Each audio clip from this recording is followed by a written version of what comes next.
Hi, I'm Bill O'Reilly. Thanks for watching us tonight. President Obama's last stand. That is the subject of this evening's Talking Points memo. Just 40 days left before Barack Obama becomes a lame duck president. So last night he participated in a town hall among friendly folks. The president dealt with many issues, but two of them caught my attention. First, why he doesn't say the words Islamic terrorism. I learned from listening to some of these Muslim families, both in the United States and overseas, is that when you start calling these organizations Islamic terrorists, the way it's heard, the way it's received by our friends and allies around the world is that somehow Islam is terroristic. And that then makes them feel as if they're under attack. Now, with all due respect to Mr. Obama, that is a naive view of the world. Everybody knows most Muslims are not violent people. However, many Muslim nations contribute heavily to terrorism. Iran, for example, is a rogue country that actually helps terrorists kill people. Pakistan allows the worst jihadists to live on its soil and plot their murder scenarios. Saudi Arabia allows radical Muslim preachers to indoctrinate children with hatred against non-Muslims. And in Africa, there are a number of governments that allow Muslim killers free rein. So the jihad is not an aberration. It is a well-financed, well-organized movement that has gained support among a significant number of Muslims worldwide. That's the truth. By being soft on the jihad, by failing to confront the worldwide evil, President Obama has allowed ISIS and other groups to gain strength. It is a fact that some young Muslims believe the jihad is winning because it has not been crushed as it should have been.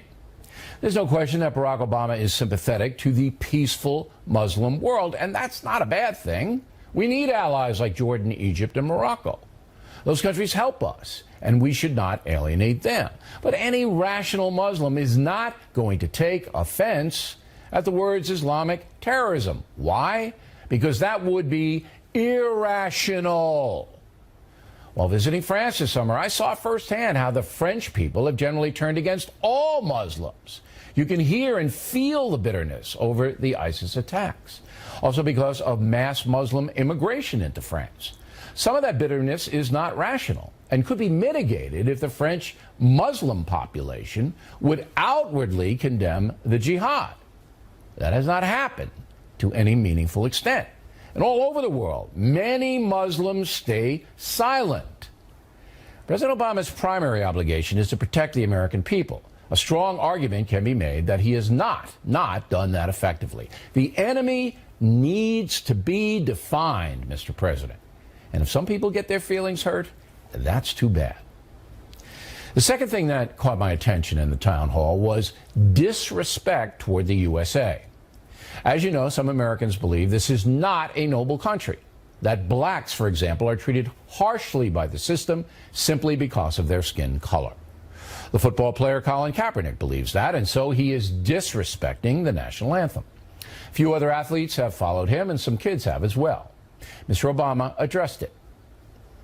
So I want Mr. Kaepernick and others who are on a knee, I want them to listen to the pain that may cause somebody who, for example, had a spouse or a child who was killed in combat, and why it hurts them to see somebody not standing. But I also want people to think about the pain that he may be expressing about somebody who's lost a loved one that they think was unfairly shot.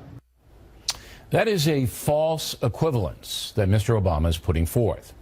Issues of police shootings, for example, should be dealt with on a case-by-case basis. No system is perfect. There are bad law enforcement officers in this country, and that should not be tolerated. However, the overriding nobility of America far outweighs individual bias and terrible mistakes on the part of a few police officers. Colin Kaepernick and others who despise their own country do have a right to vent. But by taking things out of context, by diminishing the proud history of this country in freeing millions of people all over the world, those anti-American displays insult us. President Obama should not equate personal disenchantment with mistakes, even fatal ones, when it comes to respecting the legacy of this country. Mr. Obama did redeem himself somewhat by saying this. I believe that us honoring our flag and our anthem is part of what binds us together as a nation. And I think that for me, for my family, for those who work in the White House, we recognize what it means to us, but also what it means to the men and women who are fighting on our behalf. Okay.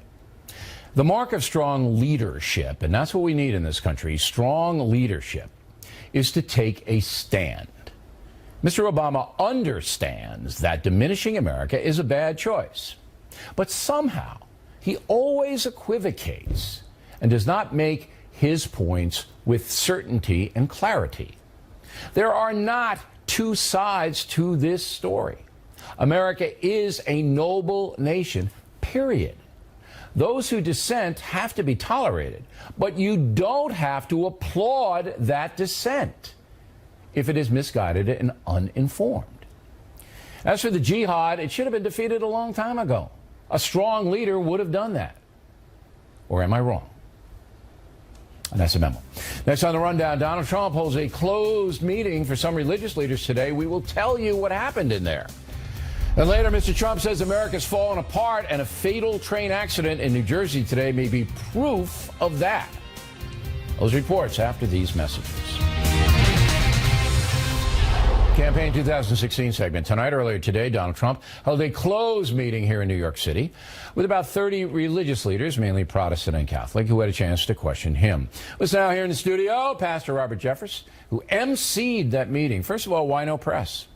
Well, the Trump campaign didn't want people coming feeling like they were poster children for the campaign. They wanted them to be able to speak freely. So I think it was the right decision to make. Okay, so they didn't want to politicize the Q&A. That's right. With the religious people. Were they all clerics? It was mainly academicians, Catholic and evangelicals. Pinheads. Well, I was the MC. I'm not going to put myself in that category. Okay, so it was theologians then? It was theologians, but they were talking about, Bill, something very practical, and that is their concern about the diminishing of religious liberty due to the pursuit of the secular progressive agenda. They feel like it's being crammed down the American public's throat. Give me an example of how some questioners feel that religious freedom is being diminished. I'll give you 3 examples. The Little Sisters of the Poor being sued by the federal government. Got it. A high school football coach being fired because he prays voluntarily before a football game. Okay. And then they talk about in Christian colleges, not secular, Christian colleges, Title IX telling you that you have to allow men who are confused about their gender into the women's showers. Those are all examples where you have an out-of-control court system and federal government that is really diminishing religious liberty. Did all 3 of those examples come up? Yes, in this? every one of them and many more. And what did Trump say about that? Look, Donald Trump believes the remedy for all of these problems is conservative Supreme Court justices. Most of these cases are ultimately going to be deliberated in the court. And Donald Trump believes that we ought to have court justices who interpret the law using the Constitution, not political correctness. So, and people of faith have to be worried that if Hillary Clinton is elected, she will appoint another or 2 liberal judges, and then it's all over. Then it's the secularism always overrides the religious. That's exactly right. Right. So therefore, that some religious people are willing to overlook Donald Trump's personal profile. Right. And I'm not casting aspersions at Mr. Trump, but he's not a very religious man. He's not a doctrinaire religious guy. Did that come up in the meeting today? Did the religious folks, the theologians, question Trump about his personal lifestyle? They didn't. But no question came up with him present. But I went ahead and broached the subject in my closing remarks. What'd you say? And I said, with him seated to my left, I said, look, I am not going to choose Donald Trump necessarily to be my child's 3rd grade Sunday school teacher. But that's not what this election is about. We're looking for somebody who can reverse the downward death spiral of this country. And Bill, I said to them, there is only one candidate running for office who is pro-life, pro-religious liberty, pro-conservative justices on the Supreme Court, and only one candidate who speaks with respect when he talks about Christian values rather than contempt and disdain like Hillary Clinton. And that candidate is Donald Trump. All right. Did you get pushback from any of the 30 in the meeting? Did somebody say, look, you know, we don't care because we don't feel he's fair to migrants, we don't feel he's this? Or, honestly, after he left, I got a little pushback. I had somebody say, I resent you being so absolute, because I said to me, Bill, this is not a war between Republicans and Democrats. This is a battle between good and evil, right and wrong, righteousness and unrighteousness. You did a hell and brimstone in there. That's right. Good and evil. So you're saying that Trump is good and Hillary's evil? I'm talking about the principles we're talking about, not the individuals. Not the individuals. We're all sinners who need Jesus' forgiveness. But I do believe there are absolute rights and absolute wrongs. All right. No Muslim clerics or... This was Catholic and evangelicals, but I do know his campaign has reached out to the Muslim community. Jewish people? As well. Not in this meeting, but there have been other meetings where they've been in. In fact, a year ago, I was up there at Trump Tower, and we have some Jewish folks there for that. All right. Final question. Trump needs the evangelical vote. Many of those people stayed home, didn't vote for Romney. That's right. Because he was a Mormon. That wasn't fair. Do you think they're going to come out, the evangelicals? You get an indication of that. I believe they are, Bill. I think that you want them to. But I want them to, but from what I'm sensing, and I've talked to thousands of pastors over this last year, I really do believe they think this is the last opportunity to turn this country around. All right, Pastor, we appreciate it. Thank you very much for coming in. Directly ahead, terrible train crash here in New York City today. In the area, I should say, it's over in Jersey. Once again, spotlighting the fact that this country's infrastructure is falling apart. Serum's been investigating Donald Trump's charge. The federal government's responsible. Then later, Brit Hume under attack by ideological zealots. Bernie Goldberg on that case upcoming. True Serum segment tonight, the collapse of American roads, bridges, airports, tunnels, and transportation. When we have $20 trillion in debt and our country's a mess, you know, it's one thing to have $20 trillion in debt and our roads are good and our bridges are good and everything's in great shape. Our airports are like from a third world country. Now, today in Hoboken, New Jersey, a commuter train crashed into a wall, killing one woman, injuring more than 100 people. This disaster, not unexpected, because the New York City area is literally falling apart, despite the fact that New York State has the highest taxation in the country. So what the deuce is going on? Here now in New York City, our True Serum correspondent, Shannon Green and Eric Shawn. So, Sean, you and I have known New York. We know New York as well as anyone. We were local correspondents together on the streets. And I am paying, and I'm sure you are, an enormous amount of tax to the city of New York, to the state of New York, to the federal government. And everywhere I go, things are falling apart. What is the essential problem? Well, New York has the highest in the country, 12.7% state local taxes. But here's the deal. You're right. We also, when you drive, in the tolls, we pay 1/3 of the tolls of the whole country. We pay $4 billion in the New York area. When you come through the Midtown Tunnel from Long Island to Manhattan, that's run by the MTA. $1.2 billion in tolls. The Port Authority, $1.3. Just so it costs $16 to come in and out of New York City. To do it every day, it's $16 admission to get in here. So you mentioned the Midtown Tunnel, and it's falling apart. It's literally falling apart. So where is all that money going? Well, right, the Midtown Tunnel right now. One reason that I hope you're not late for work, because they are right now engaged in a 1-year plan, a year to go, $200 and some odd million to fix the tiles, the electricity, and this sort of thing, and the infrastructure of the tunnel. But that's caused amazing backups at times, and they're trying to do this, but then when you get through it, every road in Manhattan is blocked off with construction. Things are falling off buildings. So my question again is, where is the money going, the billions and billions of dollars in taxes and tolls and all that? How did it get this bad? Well, they say it's going to fix the infrastructure, but they've ignored a lot of the infrastructure for many years. One study says... being the politicians, the governor, the mayor, all of that. Half the roads in Manhattan, jewel of the city, are in fair or poor condition, according to TRIP. 50%. 43% of the roads in poor condition, and 47 bridges in New York are structurally deficient. Mismanagement. But another thing is the union pensions, all right? And you get the people who work on the roads here are all union people. people. You get a disability, you're out, you got to pay pensions. Now, I'm not hitting a working man on this, but there's an enormous amount of money going to pensions and disabilities. And for the whole country, it's estimated we need $3.6 trillion to fix the infrastructure. And infrastructure fixes. They haven't even budgeted. Let's get to the national picture and Ms. Breen. All right, so it's not just New York City, it's everywhere. All right, the interstate highway system. Trump is right. I mean, you got $20 trillion in debt, and you're borrowing, but you're not fixing the infrastructure of America. Why not? Yeah, we can't keep up with it. We spend about $416 billion a year on infrastructure in this country, utilities, highways, dams, bridges, those kinds of things, but they are crumbling faster than we can fix them. The money that we're spending and allotting to them every year does not keep up with the basic maintenance on them. So they continue to deteriorate. We're not catching up because the money isn't there. What do you mean the money isn't there? Well, I mean, the taxation here in America is enormous. So where is the money? If it's not there for the infrastructure, $416 billion a year isn't going to do it. How much is going to do it? Well, both the candidates have talked about this. Mrs. Clinton says she wants a big upfront $250 billion allotment that would go to infrastructure. On top of the 416, right? So that gets it up to close to $700 billion. Right. And she says that'll create jobs, which it would. It would. And Trump wants to double that. So for people who want to talk about government spending, he says you could sell low-interest bonds and those kinds of things to try to finance it. But this is something he talks about all the time, and he has from the very first time I ever interviewed him. He's big on infrastructure. He knows it. It's what he does. He says it'll make America great again. So both of you are basically saying that the politicians, the people in charge of allocating the money on the state and federal level, all right, don't really put it into infrastructure or haven't.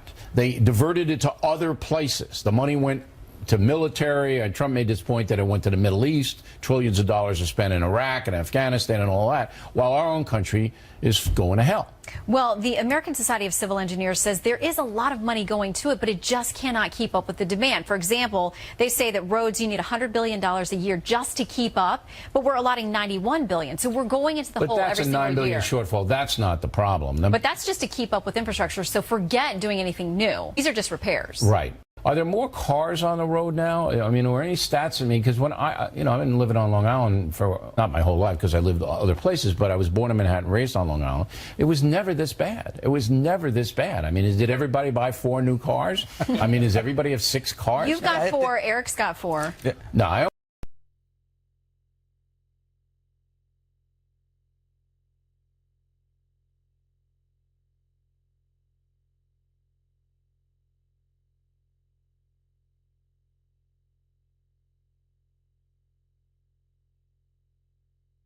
in the backyard. You can't, it's just everywhere you go. It's jammed everywhere. Now, the roads in L.A. are not as bad as the roads in New York because the weather isn't as bad, all right? And the weather takes its toll. But it's the same thing everywhere, that they're not prioritizing. And Trump suggests, Shannon, that a lot of this money has been wasted and stolen. Do you believe that? Well, one of his big things is he's going to go after fraud and abuse, because in every government system, we all know it's there, whether he'll have success or not It depends on the level. New York, you think New York's a corrupt city? Well, it has been, yes. They have spent billions of dollars, but they've been way behind. They hadn't allocated a lot for a long time, and they're just trying to play catch up, and we don't have enough money But we do have enough money. See, that's the thing. There is enough money coming in from the folks. It's just being spent the wrong way, I believe. But put it this way, this train thing, I mean, if this is an infrastructure deal, if something happened, the track went wrong or something, it's going to hell to pay. All right, Shannon, Eric, thank you. Plenty more ahead as Factor moves along this evening. American police under siege, accused of shooting too many folks. Is It Legal has been investigating that accusation. And Brett Hume being hammered by left-wing zealots for a comment he made. Bernie Goldberg with this story, and we hope you stay tuned for those reports. Is It Legal segment tonight. What are the standards police must meet before they fire their guns? San Diego this week, cops shot a black man who pointed a vape, that's an electronic cigarette device, at them. Man was acting erratically, walking in and out of traffic, police say. He adopted a shoot-like pose with the vape. In Charlotte, North Carolina, police shot a man dead saying he had a gun, but that gun was not pointed at cops, according to some videos. So the question becomes, when can police defend themselves with deadly force? With us now are Is It Legal duo, Kimberly Guilfoyle and Luis Wheel. All right, Will, are there standards Yes, back to 1985 law. There's standards that say police can shoot if they reasonably believe that someone is going to harm them or someone else around them, and they also reasonably believe that shooting someone is the only way to keep them from running away, that's the only way they can keep them from not being arrested. So they've got those two things. They're going to be harming someone else. So you can actually shoot a fleeing suspect? Correct. Really? Well, if that's the only way that they can keep them from being, that they're escaping, right, and that they're going to harm someone else, and they're going to harm someone else, or they've got a gun and they're going to harm someone else. They've got the gun and they're fleeing and they're going to harm someone else. But in the case of Charlotte, and we believe the police that the man did have a gun. His history is a violent history. He had guns before.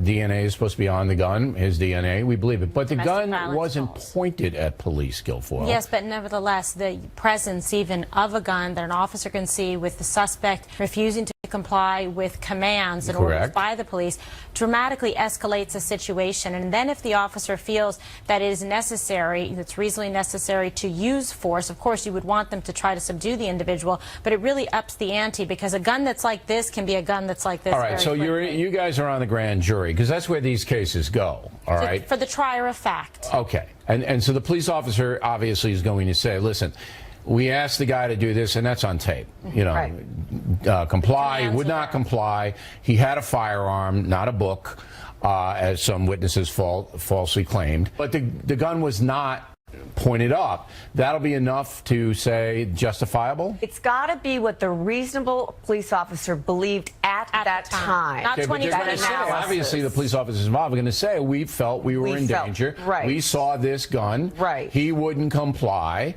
And that's why these officers get off so much, because the grand jury says, okay. They put themselves in the position of the police officer at that time. You're going to take the stand and take an oath, and you're going to tell the truth, and you're going to have other officers there. And in this case, you not only have recipient witnesses, eyewitnesses from the scene, you also have other forensic evidence that matches up to show DNA on the gun, etc. And you have videotape, and you can put all that together, and you hear repeated commands over a stretch of time. And then you hear the wife going, don't do it, don't do it. I don't know what it means, and we don't want to speculate. I used to be on the officer-involved shooting team for the San Francisco DA's office. Oh, so I was specifically paged out for situations like this to arrive at the scene, process it, and do questioning of the officers to determine if charges should be made. You being on that board, would you, from what you know about Charlotte, was that a justifiable shooting? I think there's a very high likelihood that it will be deemed a justifiable shooting. Right. Now, in San Diego, the guy didn't have a gun. Right. He had a little thing, and he was vaping. Yeah, like this. Right.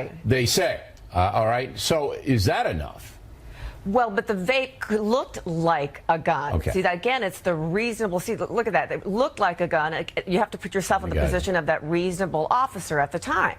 All right. Now, this is speculation, but it's a tougher sell, right? Because the jury's going to say, could you see it was a vape? Like, drop that deadly... Why would you shoot a guy, though, who had an electronic cigarette? But you can't. No, and you see they have weapons up. And you had two officers at the time. One used simultaneously firing. One used a taser. One used a gun. So what that then does is say, hey, one used a taser. One used a gun. Is the officer that used the gun, was that officer then not being reasonable? All right, so that's a more dicey case. You could even have a split decision on that. But I will say that in the three, Oklahoma, Charlotte, and San Diego, this is speculation, but I think it will turn out that at least one, and maybe all three of these guys who were shot dead, had PCP in their system. Well, that's the argument for certainly one of them, the woman that's been because that makes you crazed and act erratically. And that's going to be the defense in the one that's been now, if they do, if that's shown, that certainly will be an defense. Right. Absolutely. Okay. That's why you have to wait for all the facts, like you're saying. And that's what we say all the time. All the information. But the reason we ask you to do this is because the American people should know what the standards are. Absolutely. For every police officer. Thank you very much, ladies. When we come right back, Britt Hume, under fire, pardon the pun, for comments he made about Hillary Clinton. Unfair? You bet. Then Gutfeld McGurk on more politically correct madness, this time at the University of Michigan. Up ahead. Thanks for staying with us. I'm Bill O'Reilly, and Weekdays with Bernie segment tonight. Listen to this statement by Britt Hume just after the debate on Monday. What did they think of the two faces that they saw while the candidates were not talking, while they were listening? the Trump expression was one we're all familiar with from the earlier debates. He looked annoyed, put out, uncomfortable, and she looked, I think, for the most part, she looked composed, smug sometimes, not necessarily attractive. Obviously, Mr. Hume was talking about Hillary Clinton's facial expressions. He defined that at the top. But that did not stop the vile Media Matters organization from insinuating that Mr. Hume was talking about Hillary Clinton's physical attributes. The incredibly biased Vanity Fair magazine actually said, quote, Brit Hume can't stop making sexist comments about Clinton. The amazingly inept and dishonest Yahoo News Service said, quote, Sexism award goes to Brit Hume for saying Hillary Clinton was not necessarily attractive during the debate. Also participating in the smear campaign, Huffington Post, Fortune Magazine, AOL News, and The Guardian. Joining us now from North Carolina, Bernie Goldberg. Now, I don't think there's any question the way Brit Hume framed it that he was talking about reactive shots during the debate. He actually said that. So these people are liars, or am I missing something? No, you're not missing anything. Look, here we go again. The hypersensitive liberal speech police are out there on patrol protecting Hillary Clinton and, by extension, I guess, all women from a horrible human being like Brit Hume. Let's get something straight right from the jump. Brit is a Southern gentleman, and there's no way in the world, no way, that when he said sometimes unattractive, sometimes smug, and not necessarily attractive, there's no way he was implying that she was ugly. It's impossible. On top of that, the idea that he would say something like that on national television, that she's ugly, he's not insane. These are the snowflakes, and by snowflakes, I mean liberals who, when confronted by an idea, a word, or anything that offends their sensibilities, start yelling sexism. And it's a word that, thanks to them, is virtually meaningless, just like the word racism. They need to, this will give them some ammunition, the liberals. They need to man up, is what they need to do. You don't say that at the University of Michigan. We're going to do that with McGurk and Gutfeld in a moment. They come out with you can't use man and women anymore. But anyway, look, I see this as not a Brit Hume issue so much, but an attack on the Fox News channel, because it all comes out of Media Matters, which is this is what they do. Take things out of context, try to smear the network, but they never understand it never works. It just doesn't work. I mean, we're about to celebrate our 20th anniversary here. It's still far and away the highest rated cable news service. But they just can't stop. They're like compulsive, these people. I totally agree. I totally agree. This is what they should consider if they want to be fair. You could make fun of Donald Trump, his hair. You could say it looks like an orange shag carpet. You could say Chris Christie is fat. You could say Bernie Sanders is an old white guy. But watch what you say about Hillary Clinton, because, get this, because she's a woman, and despite what liberals say about women, how they're strong and tough and all this, they really see them as fragile little flowers that need protection from the liberal speech police. Stop. I'm begging you guys. No, they're never going to stop. Stop it. Because they're winning. They're winning with this stuff. And it's true. They're absolutely winning. These crazy left fanatic zealots are winning. Because now we have a nation intimidated. Because the racist label, the sexist label, they slap it on you. People get upset. They don't. Nobody. Who wants to be called that? Nobody. Then they have to defend themselves. They're winning. And I don't know. Because there isn't enough media to come up against them. Like you and I are doing this segment. Nobody else will do this segment. Nobody else. Nobody else will do it. All right? So they get away with this crap. They get away with this dishonesty day in and day out. Last word. They're more, you're absolutely right. They're more concerned about, I wasn't going to use the word, but since you did, this crap, than they are with whatever happened in Benghazi, whatever Mrs. Clinton told the families of the dead men there. Right. They don't care about that. No. The IRS scandal, one of the great scandals of modern times in America, they don't care about that. the Obamacare and all that's going on. They love no, it. this is what they're right. This is what they're concerned about. All right, Bernie, got to run. Thank you as always, McGurk and Gutfeld on deck. A deer attacks an American citizen. This wild scene, short as it is, was captured on the dash cam of Howell Township police officer Nicholas Austin. I've never seen anything like it. The boys, moments away. Back in the book segment tonight, what the heck just happened?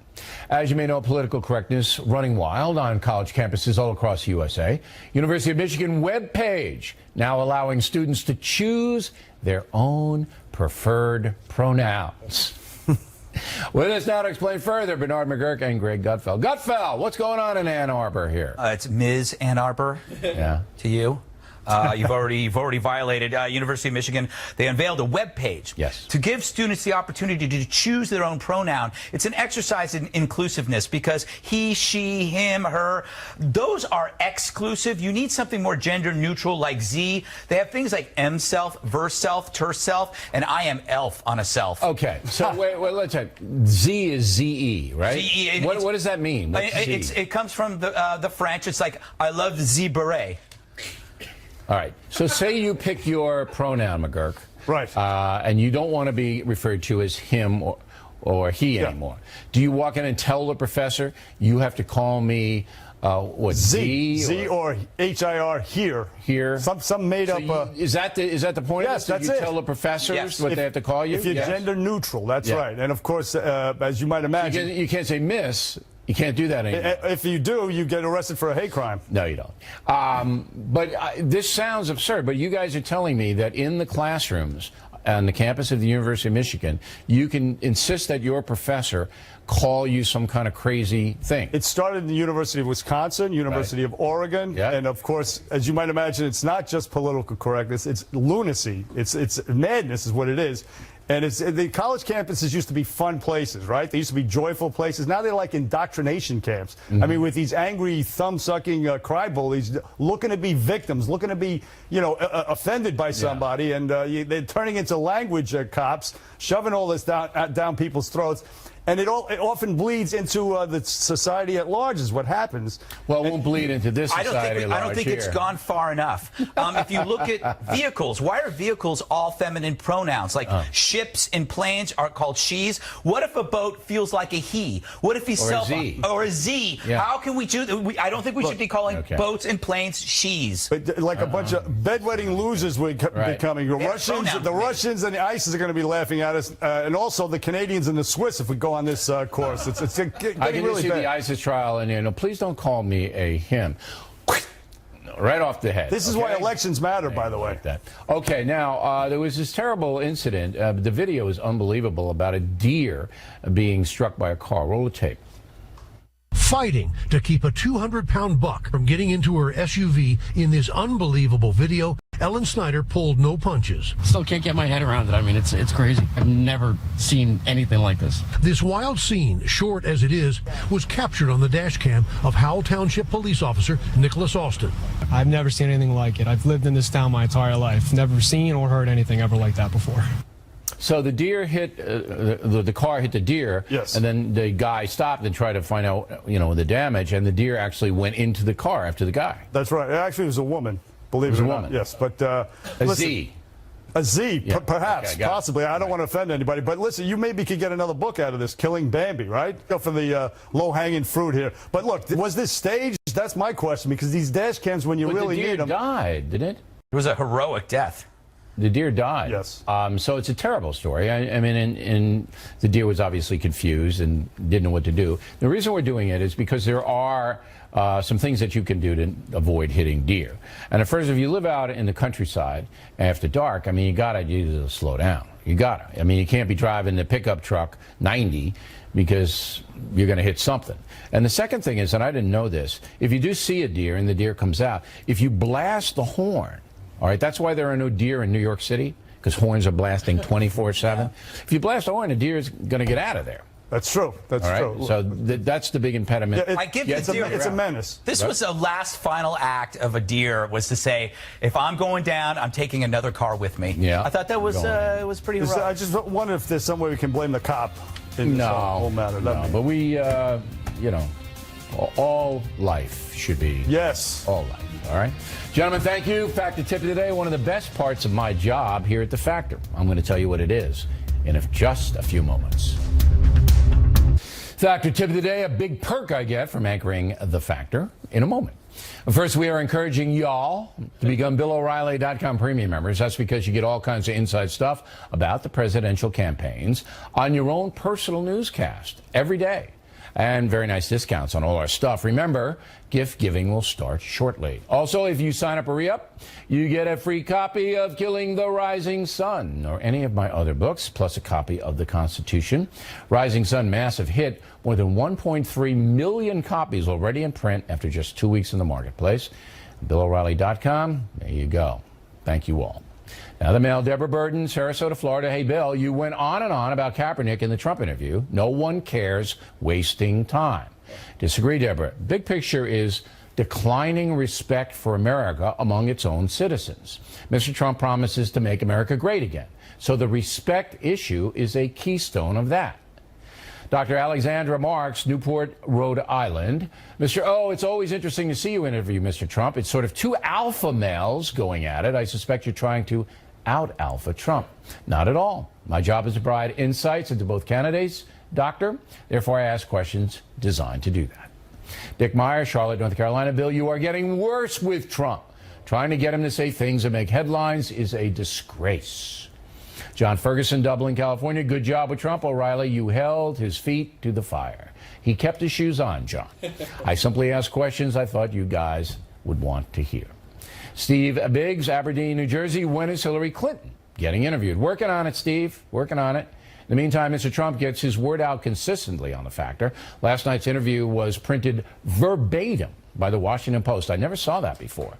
So Trump's smart to come in here, and we hope that Mrs. Clinton notices. Peter Elrad, Australia. My wife and I do not understand why the birther issue is so important to the media. The press in America generally feels the issue has racial overtones, Peter. Grant Kupkowski, Clarence Center, New York. I am 13. I'm reading Killing the Rising Sun. I have a new respect for those troops that invaded the beaches. Bingo, Grant. That's what Martin Dugard and I want. Vivian Cindy Cunningham, West Orange, New Jersey. I've read every Killing book, but Rising Sun is in a class by itself. My father served as a Marine in the Pacific, and when he spoke of the war, his eyes filled with tears. Now I know why. Jim Velasquez, Cerritos, California. Bill, with your successful Factor and best-selling books, you are as money-hungry as Hillary Clinton. Or maybe it's just that I work hard, Jim. Wise up. And finally, tonight, Factor tip of the day. There is a new cliche in America called the bucket list, that after a film of the same name starring Jack Nicholson and Morgan Freeman. Basically, it's what you want to do before you die. Now, I visited about 80 countries, so I don't have too many more places to see. New Zealand, Himalayas, Yangtze River in China. But my real focus is on meeting people. Last week, I got to say goodbye to the best baseball broadcaster ever, 88-year-old Vin Scully, who was calling his last LA Dodger game on Sunday. Mr. Scully is an inspiration to me, a humble man who is simply brilliant at what he does. That's what I like to do, talk with people who are excellent at what they do. Over the years, I've managed to speak with guys like Clint Eastwood, Sean Connery, the aforementioned Jack Nicholson, Barbara Walters, all the 5 living presidents, and legendary broadcasters like Mike Wallace, Tom Snyder, Howard Cosell. I found all of those people fascinating, and they all taught me something. So here's the tip of the day. When you see someone who's really good at what they do, and it doesn't matter if it's a carpenter or an airline pilot, whatever, try to speak to them.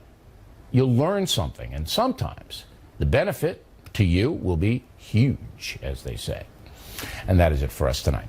Please check out the Fox News Factor website, different from BillO'Reilly.com. Also, we would like you to spout off about the Factor from anywhere in the world. O'Reilly at FoxNews.com, O'Reilly at FoxNews.com. Name and town if you wish to opine. Word of the day. This is a good one. No, do not be a booboisy. This is a real word. It's a real word. I didn't even know this word. Do not be a booboisy when writing to the Factor. Again, thanks for watching us tonight. I'm Bill O'Reilly. Please remember that the spin stops here, so we're definitely looking out for you.